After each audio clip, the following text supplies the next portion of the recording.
So since I've started the channel, I have had a couple comments, some of which I've ignored on the channel. One of them was, don't trust this guy, he works off his truck to a tailgate, and other people have kind of made comments, about, well, I use old tools and I don't have expensive tools, and I'm working out of the back of my truck with, this isn't a huge service truck or anything, but I just kind of shrug them off because I'm not too concerned about that, because, well, I'll explain to you why. It's not important to a lot of people, and it's not terribly important to me, but it's part of the philosophy of this channel, and I thought I'd just take a couple minutes and just talk about it.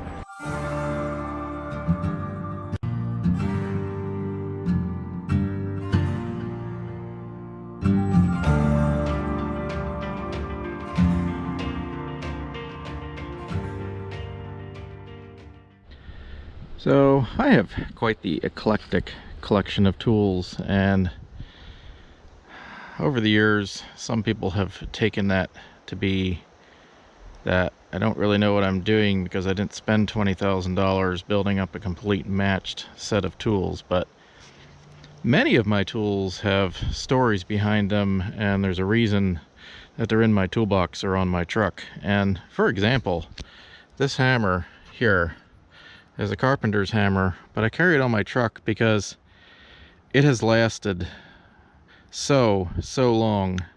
I've had this hammer since I've been about 5 or 6 years old, and it has a big story behind it that, well, basically my grandfather bought all of us grandkids our own toolkits when we were very young, and gave them to us either, in part or in whole at, birthdays and Christmases, in addition to other things. But that is one of the things that he did. But this specific hammer is not the original hammer that he gave me. The original hammer had a wooden handle, and my father borrowed it and broke the handle and felt bad and bought another one, broke that handle too. And well, the third one, he bought the most expensive top-of-the-line hammer that you could buy at the time, with fiberglass handle, cushion grip, and this forged steel head and everything. And this was a really expensive hammer back then, because he said, well, if I ever have to borrow it again, I don't want to break it, and I'm tired of buying hammers. So to this day, I still have this hammer, and I have used it for just about everything, and it's just a survivor. But not only is it a survivor, but there's memories in it, and that's why I keep it on the truck.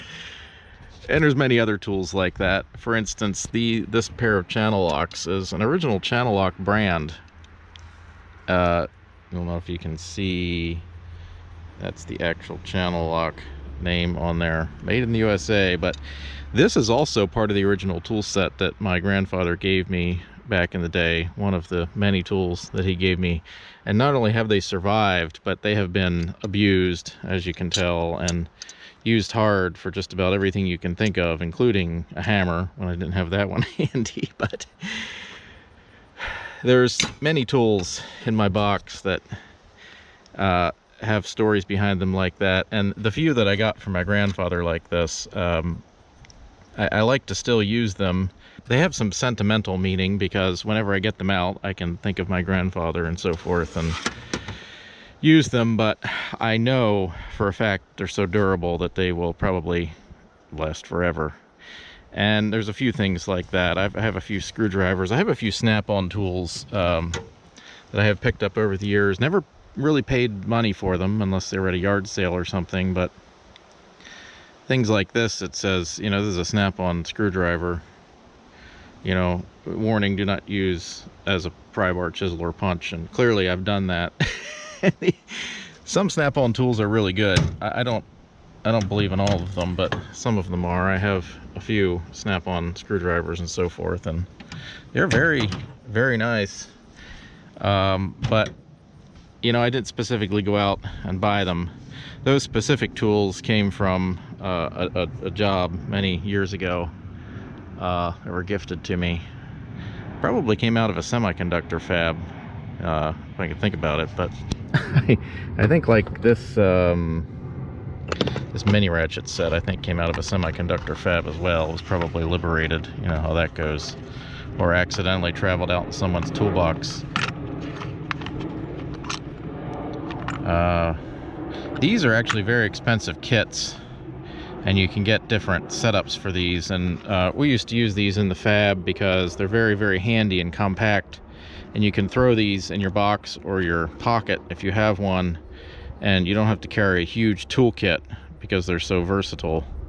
And also they get into tight spaces and things like that. But you know, you can put your screwdriver handle and so forth in there, and it just travels in a little kit like that. But I keep them on the truck because you just never know when you are going to need something like that, and they don't take up much space. And these gear wrench, ratcheting wrench kits I have here,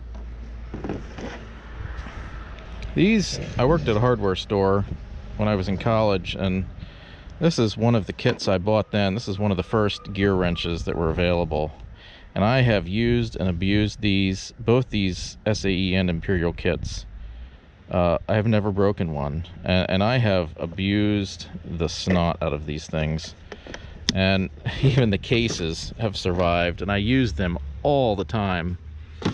And so the reason I keep them, in addition to all the regular wrenches on the truck and everything, is that you just never know, and they are survivors. You know, they've lasted. The kits, the tools that break or whatever, I get rid of, and I don't keep on the truck, obviously, because they're broken. But what you see here is either the end result of kits that have, you know, been pieced together from the survivors of other kits, or you know, wrench sets that may be mismatched, but again have been pieced together from survivors. You know, you'll see some Craftsman and Jensen and things like that wrenches in here, which are all name brand. But I'm sure I have all kinds of wrenches. If I wanted to, I could get a complete set of Craftsman wrenches and put them on that bar, or, you know, complete set of Jensen wrenches and so on. But I haven't done that because all these wrenches are the ones that work fine for different scenarios. Like this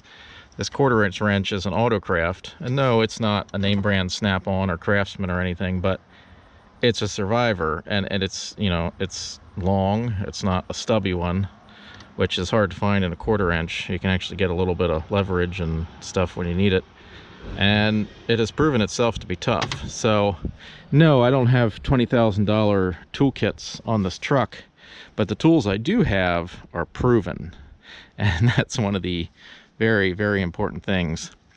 If you watch my channel a lot, you'll see I don't use a lot of power tools. I do keep, for, you know, really, really tight things and stuff like that, I have this like 250 foot-pound electric impact that I can plug in my generator or on-site power. I don't use a lot of air tools just because I don't have the air compressor for it, and they're heavy and they take up a lot of room. And I probably could carry them on this truck because I could add the extra weight, but they're one more thing that I don't use very often. And sometimes the sites I go to will have power tools available if I need them in a pinch. But for the most part, you can get away a lot with this impact if you only use it when needed.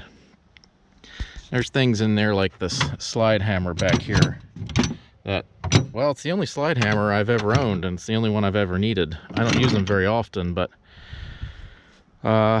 again, it's a survivor. It has been beat within an inch of its life, and it has survived. I don't even have matching sets of pliers or anything. If you look up here, these are all, again, they're survivors of kits and things, and like these little vice grips. You know, they have been beat and everything, but they're original vice grip brand. But these are the ones that have survived. There have been others that haven't, and you know, this is survival of the fittest. We've taken out the weakest tools, and we've kept what survives. You know, some of these screwdrivers, and I carry a lot of screwdrivers and things like that, because some, like these, have these metal ends that you can, you know, hammer on, and, you know, it inevitably happens. And or like these Craftsman screwdrivers that have nice square shanks that you can put a wrench on to help turn with some down pressure, and same with this Husky screwdriver, things like that. I've picked out the best that I've found over the years and pieced together my own kits, because when you buy a kit, Usually you'll get some tools in the kit that are okay and meet your needs, and some don't. Well, if you keep them together as a kit, just for the sake of keeping them together as a kit, you'll be stuck with those few that, you know, they're weird and they don't work and you never use them and they're a waste of space. And my sockets are the same way. I have some complete, you know, bars of sockets, but you'll notice there's some that are different brands here. Because, you know, those have, or, you know, some I've ground down for extra clearance or things like that. And again, these are the ones that have survived. Like, you know, that 8mm sacrificed itself to some cause at some point, and I replaced it with a stronger one. It wasn't strong enough for what we were doing. Same thing for all these kits, you know, like my 12-point short kit, things like that. There's a lot of Craftsman in there mixed in with, no, this is a complete Craftsman set. But again, it's not a set. You can tell just by looking at it. It's, you know, it's had some replacements and things over the years. But again, these are the strongest of the bunch that have survived. And, you know, that applies to all of my complete socket sets. You'll see even some of these are like Taiwan sockets, things like that. But they've proven to be the strong ones. So they may not be, you know, full name brand sockets, but they have stood the test of time, and the same goes for all of these. So you won't see many, you know, expensive toolkits on here, but what I have is good, and I know it's good, and I know I can depend on it because, well, that's kind of my livelihood. And the same goes for my other kits, like my torque wrenches and things like that. Although I have spent probably, you know, more money on things like that over the years to build up nice kits. But, you know, things like I have a snap-on stud remover and things like that. I didn't buy those. Those came to me through the yard sales or people who have gifted me tools over the years, which I greatly appreciate. I don't think anyone who gives me tools even appreciates how much I appreciate them, because some of the tools I've gotten have been some strange tools that you don't use very often, but I find I actually use them a good bit. One of them, like I have this dedicated alternator tester up here, and it's real simple, and it comes with its own plugs for all different kinds of alternators, and you can easily just plug it in and test an alternator. You can actually load test it and things like that in a matter of minutes without pulling the alternator from the vehicle. And again, that was gifted to me, and these people don't appreciate, they may not have been using them, but they don't appreciate, I don't think, really how much I appreciate having these tools available to me that were gifted. And again, these aren't, you know, beautiful matching sets of tools in a $20,000 toolbox or anything, but these are the tools that get the job done. Some of them have been cheap, like this AC clutch tool. I did a video of it a while back, and I've had to replace some cheap tools like this a couple times because they wear over time. And probably when that one wears, I'm finding I'm using things like that more, and I probably will buy more expensive kits like that. But that's how you weed out the things you use more or less, and the things that you actually need to spend money on. Start with a cheap kit sometimes, not always, but sometimes. If you don't think you're going to use it very often, start with a cheap kit, and then when you find that it doesn't do the job, then spend the hundreds and hundreds of dollars for the expensive kit. But all of these are kind of that way. You know, some of them aren't even in fancy boxes, like this steering wheel puller here. You know, I could spend the extra money on a fancy box, but that one does the trick. Things like that. So I just figured I'd take a minute here and kind of point out that you don't need fancy expensive tools to get the job done, because all of these work just fine for me. And you don't even really need a lot of power tools, although sometimes you do make the job faster, but I find generally power tools break things faster.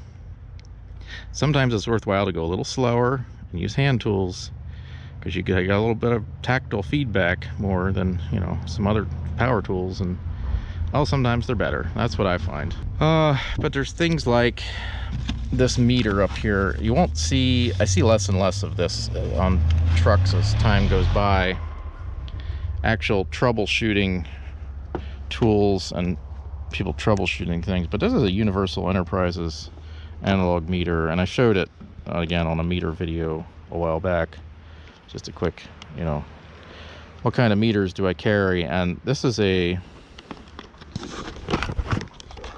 This meter also has a story behind it, but this is a very good, expensive for its day analog meter. Comes in the case, and you know, came with all the accessories like the alligator clips and things like that. Very handy. This meter came from a family business years ago. I have, I think, 2 or 3 of them. I think I have at least 2. They were used on service trucks for the family business back in the 70s and 80s, even into the 90s. But they're very good meters, and again, that has a little bit of a personal connection to me because my father and some relatives used those on the trucks over the years. And so again, when I use those tools, I can feel that personal connection, even if, you know, I know that it's just sentimental and it's meaningless in the end. But as I work, you know, I can take my mind off things and, you know, think about people sometimes, and that helps. And I don't carry the full loadout that some guys on service trucks do, because I do some very specialized things more than, I don't do very general stuff. I do a lot of troubleshooting, and for the most part, I know what I'm going to do before I get on the job. So if I need extra tools, I can pull them out of my trailer or my shed and load them on the truck. And these are the base tools that will get pretty much anything done, and then the other tools I can stick in the truck and take to a job as I need them. But you know, this is an eclectic mix of tools, and tools I have bought myself or picked up or been gifted over the years. And so it's not, you know, it's not a $20,000-$30,000 tool loadout on this truck, but I know where every tool is, and I know its capabilities. And sometimes that's more important than having a really expensive tool loadout that you are not 100% sure you can depend on, even if they're under warranty. Like, you know, if you have a lot of Snap-on or Craftsman, Mac tools, stuff like that, you know, tool truck tools, they, for the most part, have a pretty good warranty, and for the most part, they honor them. But I would rather have tools that I know aren't going to break, rather than have expensive tools that I know are replaceable, because when you break a tool, you're losing time until you replace it. So these kind of tools are more important to me, basically. So this may not be interesting to a lot of people, guys who run service trucks and utility trucks and stuff. It might, you know, but some people have the same philosophy as me, some don't. I see some newer guys in the industry, some older guys too, and they will swear by their Snap-on or Mac or other Craftsman or other name brand tools, and they'll only use those tools. And you know, that's, you know, kind of like car brands or truck brands. You know, you have Chevy guys and Ford guys. Well, there's tool guys like that too. I kind of sometimes jokingly call them tool snobs or whatever. You know, they've got a $10,000 toolbox and it's loaded with $30,000-$40,000 worth of tools, and I don't have that, but I don't really want it either, because I know what I have, and if somebody steals my truck, they're definitely not getting $20,000-$30,000 worth of tools. They're just getting the bare basics. I mean, you know, it would be a big loss to me, because these are dependable tools, and I know they're dependable over years of use, and, you know, weeding out the bad tools and things like that, and sets, and as I explained. But just thought I'd go over that real quick. I'm sure very few people are interested, but just figured I'd throw that in there, because like I said, it's part of the philosophy of my channel and philosophy of what I do and the way I operate. So well, maybe it interests someone, I don't know. But at any rate, I appreciate any likes, subscribe, comments. Tell me about your tool experiences down below, and what kind of tools you use, and do you have any sentimental attachments to any tools you have? And if so, do you put them in your toolbox and not use them, or do you actually use them, you know, because they have sentimental value? I love hearing stories about stuff, you know. So anyway, as always, thanks for watching.